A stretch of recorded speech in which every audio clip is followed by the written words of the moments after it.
అందరికీ నమస్తే. మీ జానకి సుబ్బి.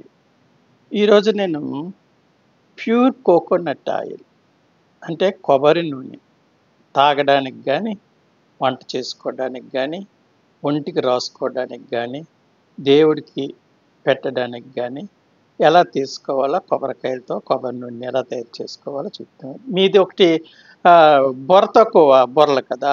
అందుకని అన్నీ చూపించాలా. మిక్సీలో ఎయ్యడము, మిక్సీ చెయ్యడము, పిండడము ఇవన్నీ చూపించాలా. లేకపోతే మీరు నమ్మరు.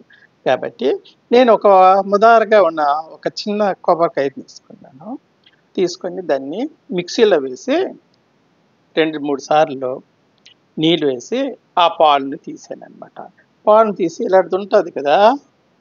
వడగట్టుకున్నది. ఈ వడగట్టుకున్న దాంట్లో ఏసేసి ఇలాంటి గ్లాస్ ఒకటి తీసుకోండి. తీసుకొని గట్టిగా నొక్కేయండి. నొక్కేస్తే ఇందులో పాలన్నీ వచ్చేస్తాయన్నమాట. వచ్చేసాయా? ఈ వచ్చిన పాలని మళ్ళా ఇలా చిన్న దాంట్లో వేసుకొని ఈ పాలనంతా వడగట్టేసుకోండి.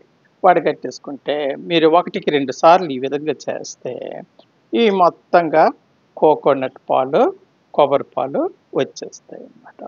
ఈ కొబ్బరి పాలను మీరేం చేయాలంటే ఫ్రిడ్జ్‌లో పెట్టుకోవాలి. ఒక 2, 3 గంటలు.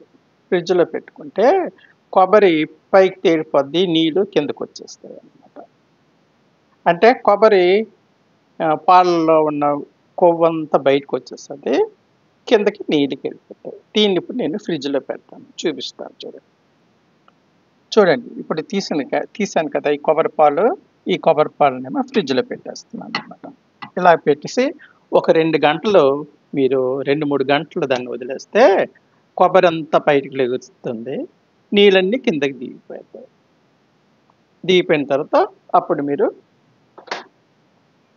కొబ్బరి నూనె ఎలా చేసుకోవాలో చూపిస్తాను. ఆ వచ్చే ముద్ద పైకి వచ్చేస్తుంది. దాన్ని మీరేమో పొయ్యి మీద ఒక కళాయి పెట్టి దాంట్లోని వేస్తే చక్కనైన కొబ్బరి నూనె వచ్చేస్తుంది. వడగట్టుకొని సీసాల్లోకి ఎత్తుకొని అది కూడా చూపిస్తాను. ఉంటానే మరి.